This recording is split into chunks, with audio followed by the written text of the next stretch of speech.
Hello guys, అందరికీ నమస్తే. నేను మీ హారిక. నేను మీ యాంకర్ తేజ. సో ప్రస్తుతం మనతో పాటు లోక్ సత్తా పార్టీ వ్యవస్థాపకులు అలాగే మాజీ ఐఏఎస్ ఆఫీసర్ జయప్రకాష్ నారాయణ గారు. నమస్తే సార్. నమస్తే తేజ. నమస్తే Harika. Thank you sir. Sir, ఇప్పుడు ప్రస్తుతం మాకున్న డౌట్స్, అంటే మా జనరేషన్ కి తెలియని కొన్ని డౌట్స్, అలాగే ఇప్పుడు జరుగుతున్న కొన్ని అట్రాసిటీస్ కావచ్చు, కొన్ని గొడవలు కావచ్చు, అవి మాకున్న డౌట్స్ తోనే మేము మీ దగ్గరికి వచ్చాము. సో ఫస్ట్ తేజ తీసుకుంటారు. తేజ. Right sir. అయితే ఈ ఏపీ ఎలక్షన్స్ లో ఈసారి కూటమి చాలా అత్యధికంగా మెజార్టీతో గెలిచింది. అంటే సంక్షేమ పథకాలు ప్రకటించడం వల్లే 6 సంక్షేమ పథకాలు ముఖ్యంగా ప్రకటించారు, దానివల్లే గెలిచిందని చెప్పేసి అంటున్నారు. దాని గురించి మీరేం మాట్లాడతారు? అది వాస్తవం అనుకోవడానికి లేదు. ఖచ్చితంగా మనలాంటి పేద సమాజంలో సంక్షేమం అవసరం. కానీ గత ప్రభుత్వం ఏం చేసింది? సంక్షేమం తప్ప పాలన లేదు. ఇంకా సంక్షేమమే పాలన, అభివృద్ధి అక్కర్లేదు. అభివృద్ధిని కోరే వాళ్ళంతా కూడా పెత్తందారులు. ప్రజలకు సంక్షేమమే కావాల్సింది. వర్గ పోరాటం జరుగుతోంది, ఈ భావం తీసుకొచ్చారు. సంక్షేమానికి ఓటైతే ఆ భావం నగ్గాల్సింది. ఇప్పుడు కొత్తగా కూటమిలోంచి వచ్చి కొత్తగా ప్రభుత్వం ఏర్పాటు చేసిన వారు ప్రతిపాదించింది ఏమిటంటే సంక్షేమం కావాలి, కానీ అభివృద్ధి కావాలి. అభివృద్ధి అంటే దీర్ఘకాలంగా మంది హితాన్ని పెంచేది, సంపదను పెంచేది, ఉపాధి కలిగించేది, ఆదాయాలు పెంచేది, పెట్టుబడులు పెంచేది. సంక్షేమం అంటే పన్నుల డబ్బులో కొంత మీరు ఖర్చు పెట్టి కొంత తినేసి మిగతా జనానికి పంచేది. కాబట్టి సంక్షేమమే అన్నట్టయితే ఈ ఎన్నిక అక్కర్లే. అసలు ఒక నిర్ణయాత్మకమైన ఎన్నికది.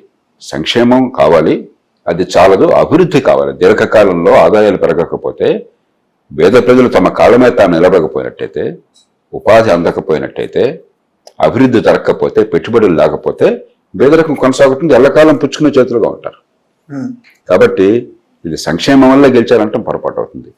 రెండోది, ఇది కేవలం సంక్షేమ అభివృద్ధి అంశాల మధ్య మాత్రమే పోరాటం కాదు, ఒక నైతిక పోరాటంలాగా వచ్చింది. లేకపోతే ఇంత పెద్ద ఎత్తున ఊవెత్తున దాదాపు అన్ని నియోజకవర్గాల్లో కూడా కూటమి గెలుపును గతంలో ప్రభుత్వంలో వాళ్ళు ఓటమి సాధ్యమయ్యేది కాదు.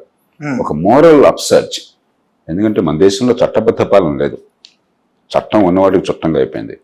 కానీ ఆంధ్రప్రదేశ్లో గత 5 ఏళ్లలో మరింత అడ్డగోలుగా తయారైంది, ఒక మాఫియా రాజ్యంలాగా చలామణైంది. దాని పట్ల కూడా తీవ్రమైనటువంటి వ్యతిరేకత కనిపించింది. ఈ 2 కారణాలుగా వచ్చిన ఓటమి తప్ప ఇది సంక్షేమానికి అన్నట్టు సంక్షేమం జగన్మోహన్ రెడ్డి గారి ప్రభుత్వం కంటే ఇంకెవరో ఎక్కువ చేయాల. కాబట్టి సంక్షేమమే పరిపాలన అన్నది పట్టి అభూత కల్పన. ప్రభుత్వాన్ని ఎన్నుకున్నది, పన్నులిచ్చి పోషిస్తున్నది మన ఉమ్మడి సదుపాయాలు కల్పించడం కోసం, ఆర్థిక వ్యవస్థను పెంచడం కోసం, పెట్టుబడులను ప్రోత్సహించడం కోసం, ఆదాయాలు పెంచడం కోసం. కానీ ఉన్న డబ్బు పంచిపెట్టడం కోసం అయితే ప్రభుత్వం అక్కర్లా. బటన్ నొక్కడం కోసం ప్రభుత్వం ఎందుకు? ఎవడొకడు బటన్ నొక్కడు, గుమస్తాలు పంచిపెట్టగలరు. అండ్ సార్, ఇది అవుట్ ఆఫ్ పాలిటిక్స్. ఏంటంటే నీట్కి సంబంధించి, అంటే మీరు ఒక ఎడ్యుకేటర్ పైగా, దీంట్లో ఏంటంటే మెడికల్కి సంబంధించి నీట్ స్కామ్ జరిగింది. అసలు నీట్కి ఎందుకు ఇంత స్కామ్ జరగాల్సిన అవసరం వచ్చింది? అంటే ఎందుకు అంటే దాదాపు 4 years కష్టపడి మేము ఈ ఎగ్జామ్ రాసాము అంటున్నారు. జనరల్గా ఇంటర్ తర్వాత రాస్తున్నారు కాబట్టి ఆల్రెడీ వాళ్ళకి 16 వచ్చి ఉంటాయి. వాళ్ళు 4 సంవత్సరాలు కష్టపడ్డారు అంటే దగ్గర 20. అంటే జనరల్ గా మా జనరేషన్ అయితే 21కి మేము గ్రాడ్యుయేషన్ కంప్లీట్ చేసుకున్నాము. కానీ ఎందుకు అంత అవసరం వచ్చింది అంటారు? నీట్ లో ఇంత స్కామ్ జరిగింది, చాలా మంది ఇబ్బంది పడుతున్నారు. అంటే ముందు 3 విషయాలు గమనించాలి నిహారిక. మొట్టమొదటిది, ఒక జాతీయ స్థాయిలో ప్రవేశ పరీక్ష ఉండడం మంచిదా కాదా? నేను మంచిదని భావిస్తున్నాను. ఎందుకంటే ఉన్నత స్థాయి విద్యకి జాతీయ స్థాయి ప్రమాణాలు లేకపోతే, ఒక్కో రాష్ట్రంలో ఒక్కో తీరు నుండి మనం ఒకసారి ఎంబీబీఎస్కి వెళ్ళారంటే ఈ ప్రమాణాలు ఉన్న నమ్మకం మీకు లేకపోతే దేశం నష్టపోతుంది. అందుకనే నీటిని ప్రవేశపెట్టారు. నేను పూర్తిగా దాన్ని సమర్థిస్తున్నాను. జాతీయ స్థాయి పోటీ పరీక్ష. రెండోది, రాష్ట్రాల్లో కూడా అడపదడప పబ్లిక్ సర్వీస్ కమిషన్ పరీక్షల్లో కానీ, ఎంసెట్లో కానీ గొడవలు జరుగుతున్నాయి మన దేశంలో. జాతీయ స్థాయిలో చాలా తక్కువ జరుగుతాయి. ఉదాహరణకు ఐఏఎస్, ఐపీఎస్ పరీక్షలు జాతీయ స్థాయిలో యూపీఎస్సీ నిర్వహిస్తుంది. ఇన్నేళ్లుగా క్రమబద్ధంగా ఏ లోపాలకి అవకాశం లేకుండా, అవినీతికి ఏమాత్రం పాల్పడకుండా, మరి ఏ రకమైన ఒత్తిడికి లొంగకుండా, ఐఏఎస్ ఐపీఎస్ అంటే ఎంత ఒత్తిళ్ళు ఉంటాయి, అవేం లొంగకుండా నిఖార్సుగా చేస్తున్నారు. నీట్ కూడా ప్రామాణికంగానే చేస్తున్నారు. మరి ఇక్కడేదో పొరపాటు జరిగింది. ఆ పొరపాటు జరిగిందో కనుక్కోవాలి. నాకు అర్థమైనంత వరకు ఎక్కడో బంగ్లింగ్ జరిగి టైం సరిగ్గా ఇవ్వకపోవడం చేత ఆ టైంకి బదులుగా అవన్నీ గ్రేస్ మార్కులు ఇచ్చారు, దానివల్ల చాలా అవకతవకలు అని చెప్పి అంటున్నారు. దాన్ని ఇప్పుడు సవరించామని చెప్తున్నారు. 2500 మంది మళ్ళీ పరీక్ష 1500 మందికి అంతమంది పరీక్ష పెడతాం, మళ్ళీ గ్రేస్ మార్కులు తీస్తామని. కాబట్టి దీన్ని ఒక పొరపాటు ఎలా జరిగిందో భవిష్యత్తులో పొరపాటు జరగకుండా చూసుకోవాలి, కానీ జాతీయ స్థాయిలో పోటీ పరీక్షలు అవసరం. అందున కొన్ని కీలకమైన వృత్తుల్లో మనకి ఆ నైపుణ్యం లేకపోయినట్టయితే సమాజానికి నష్టం. ఇది కేవలం విద్యార్థులు డిగ్రీ పొందడం కోసం లేకపోతే డిగ్రీలు చేరడం కోసం కాదు, ప్రాణాలని కాపాడే వృత్తిలో ఉన్నప్పుడు మంచి ప్రమాణాలు అవసరం.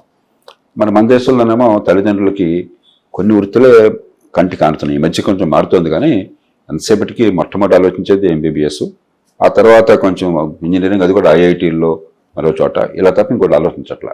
కానీ మారుతున్న సమాజంలో ఒక్కదానికి ఇంత గిరాక ఉండాల్సిన అవసరం లేదు. మిగతా వాటి కూడా గిరాక పెరుగుతుంది, కానీ కొంచెం ఆర్థికంగా భద్రత వచ్చినట్టయితే, ఆర్థిక వ్యవస్థ పెరిగితే, మన పిల్లలు ఏ పని చేసినా కూడా హాయిగా బతకగల నమ్మకం ఉంటే అప్పుడు కొద్దిగా ఒక్కదాని మీద ఒత్తిడి ఉండదు.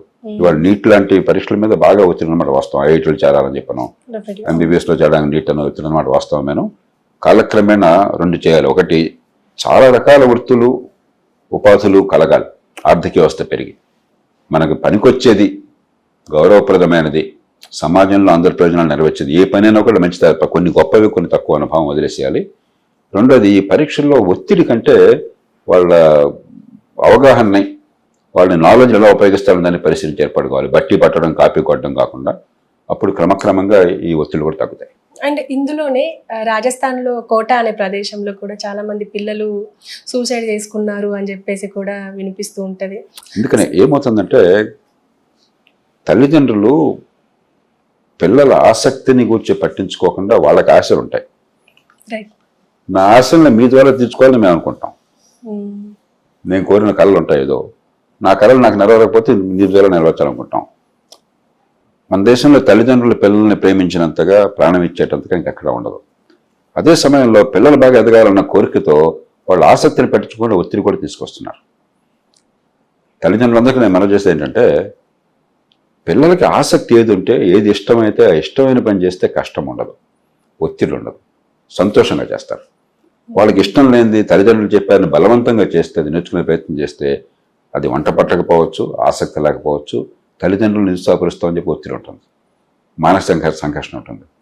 రెండోది, మన పరీక్షలు, మన గొడవలో ఏమవుతుందంటే, పాఠశాల విద్య పూర్తిగా నాశనం అయిపోయింది. పేరుకి స్కూల్ పూర్తి చేయడం, మంచి మార్కులు రావడమే, కానీ బట్టి పట్టి కాపీ కొట్టడం తప్ప 180 మందికి విషయాలు అర్థం చేసుకుని నాలెడ్జ్ ఉపయోగించడం తెలియదు. ఎప్పుడైతే మీకు పునాదులు గట్టిగా లేవో మీ పేరు ఒత్తిడి మరింత పెరుగుతుంది. ఆ పైన ఈ పోటీ పరీక్షలు కూడా మీ జ్ఞాపక శక్తిని పరీక్షించే ఉన్నాయనుకోండి, మీ అవగాహనని, ఆ నాలెడ్జ్ ఉపయోగించే తీరుని కాకుండా, అప్పుడేమవుతుంది, ఒత్తిడి మరింత పెరుగుతుంది. విషయం మీకు పట్టుబడితే దాన్ని ఎలా ఉపయోగించాలో మీకు తెలిస్తే ఒత్తిడి ఉండదు. ఎంత పరీక్షని అవలోలుగా అనిపిస్తుంది. విషయం అర్థం కాకుండా బట్టి ఆ చివరి క్షణంలో నేను చదివింది వస్తుందా లేదా, చదవంది వస్తుందేమో, వస్తే ఏమవుతుంది, ఈ భయము, ఆందోళన, దీని నుంచి ఈ సంఘర్షణ, దాని దగ్గర ఆసక్తి లేని అంశాలు, వీటి వల్ల ఈ సమస్యలు వస్తున్నాయి. మన తల్లిదండ్రులు పిల్లల్ని అపారంగా ప్రేమిస్తారు, కానీ ఆ ప్రేమ ఇంత భయంకరమైన ఒత్తిడిగా మారకుండా కాస్త పిల్లల ఆసక్తిని గమనించి విద్య ఏర్పాట్లు చేయడము, పాఠశాల విద్య ప్రమాణాలు మంచిగా ఉండేది. మన తెలివితేటలు వికసించాలంటే స్కూల్ ఎడ్యుకేషన్ తప్ప ఇంకో మార్గం లేదు. కాబట్టి పాఠశాల విద్యను నిజంగా బాగు చేసి, ఈ బట్టి పట్టేది కాకుండా విషయం అర్థమయ్యేట్టుగా, అర్థం చేసుకున్న దాన్ని ఉపయోగించే శక్తి ఉండేట్టుగా చేయడం, ఈ రెండు చేస్తే చాలా మేరకు ఒత్తిడి తగ్గుతుంది. సార్, ఇప్పుడు తెలంగాణలో కాంగ్రెస్ పార్టీ ఉచిత బస్సు ప్రయాణం అని చెప్పేసి ఒకటి ప్రకటించింది. ఆల్మోస్ట్ ఇక్కడ పెట్టారు, జరుగుతూ ఉంది. అలాగే ఇప్పుడు కూటమితో ఏర్పడిన కొత్తగా వచ్చిన ప్రభుత్వం టీడీపీ, అలాగే జనసేన, బీజేపీ, ఈ పార్టీ కూడా అక్కడ ఉచిత బస్సు ప్రయాణం అని ప్రకటించింది. అంటే తెలంగాణలో ఎంప్లాయ్మెంట్ ఉన్నా కానీ ఇక్కడ పెద్దగా సక్సెస్ అవ్వలేదని నాకు అనిపించింది. ఇప్పుడు అక్కడ అన్ఎంప్లాయ్మెంట్ ఉంది ఆంధ్రప్రదేశ్లో, అది ఉచిత బస్సు ప్రయాణం అక్కడ మహిళలకు పెట్టారు, అది వర్కౌట్ అవుతుందా, మీరేం చెప్తారు? ఇప్పుడు ఇవన్నీ ఏంటంటే కర్ణాటకలో ప్రారంభమైంది ఉచిత బస్సు ప్రయాణం, ఇంకెక్కడ ఢిల్లీలో కూడా చేసినట్టు. ఢిల్లీ నిజంగా ఒక రకంగా ఆప్ వీటన్నిటికీ తెరతీసింది. పూర్వం ఒక రకమైన సంక్షేమ పథకాలు ఉండేవి, ఏదో తెల్ల కార్డులు, బియ్యం చవకగా ఇవ్వటము, మరొకటి ఇలాంటివి కొన్ని ఉంటాయి. ఇప్పుడు విద్యుత్ ఫ్రీగా ఇస్తాము, కరెంట్ ఫ్రీగా ఇస్తాము, నీళ్లు ఫ్రీగా ఇస్తాము, బస్సు ఫ్రీగా, ఇవన్నీ కూడా మొదలెట్టింది ఢిల్లీలో ఆప్. చాలామందికి ఒక విషయం అర్థం కావాలి, ఒక మహానగరంలో ఎప్పుడు కూడా వనరులు ప్రభుత్వానికి మిగులు ఉంటుంది. హైదరాబాద్ నగరం ఉందనుకోండి, ఎందుకని ఆంధ్రప్రదేశ్ విభజన కాగానే నష్టపోయిన భాగం కలిగింది, హైదరాబాద్లో మిగులు ఉంటుంది. ఆ మిగులు డబ్బులు మిగతా రాష్ట్రం అంతా పంచుకునేవి. ఉమ్మడి రాష్ట్రం కాకుండా చిన్న రాష్ట్రం కాకుండా తెలంగాణగా డబ్బులు చేస్తే తెలంగాణ ధనిక రాష్ట్రమైంది, ఆంధ్రప్రదేశ్ పేద రాష్ట్రమైంది. ఢిల్లీని పాలించే వాళ్ళకి ఢిల్లీలో పుష్కలంగా, ఢిల్లీ దేశంలో అత్యంత సంపద ఉన్న నగరం, తలసరి ఆదాయం ఢిల్లీలో అత్యధికంగా ఉంది. కాబట్టి ఢిల్లీలో ఇలాంటివన్నీ చేయడం చాలా తేలిక, అది గొప్ప విషయం కాదు. దానికి అది ప్రతిభ అక్కర్లేదు, తెలివితేటలు అక్కర్లేదు, దేశ ప్రజల పట్ల మమకారం అక్కర్లేదు, ఓట్ల కోసం రకరకాల విన్యాసాలు చేయొచ్చు. దాన్ని అనుకరించి వివిధ రాష్ట్రాలు మొదలెట్టినాయి. కర్ణాటకలో చేసింది, తెలంగాణలో చేశారు, దాన్ని చూసి ఇప్పుడు ఆంధ్రప్రదేశ్లో మొదలెట్టారు. వస్తే దేశం అంతా పాకుతుంది.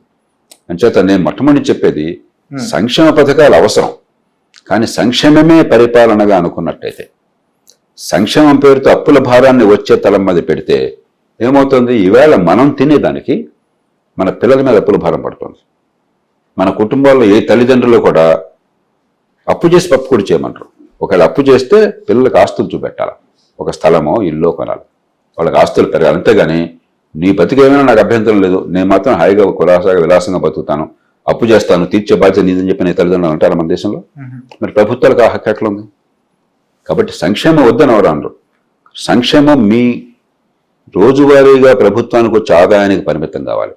సంక్షేమం కానీ రోజువారీ ఖర్చులు కానీ, అప్పు చేసిన ప్రతి రూపాయి రేపు పొద్దున పెట్టుబడికి వెళ్ళాలి.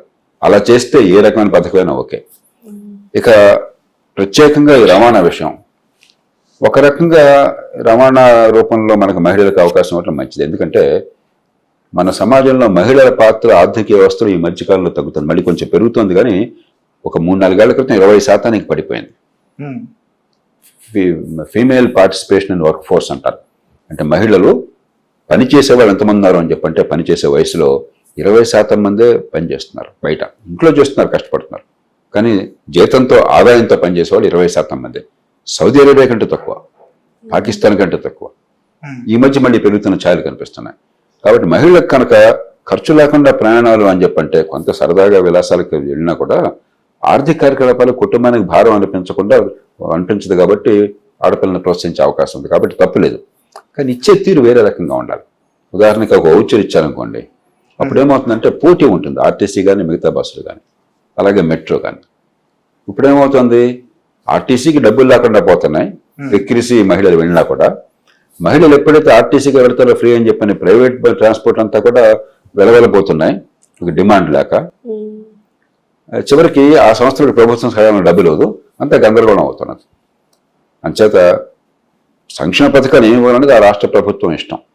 కానీ ఖచ్చితంగా మీకున్న రోజువారీ వనరుల లోపల, ఈ సంవత్సరం మీకు వచ్చే ఆదాయం లోపల తప్ప అప్పు చేసి పప్పు కూడా తినే పరిస్థితి ఉండకూడదు. మనం ఆ క్రమశిక్షణ పాటించాలి. దానికోసం జాతీయ స్థాయిలో కొన్ని కట్టుదిట్టాలు చేయాలి.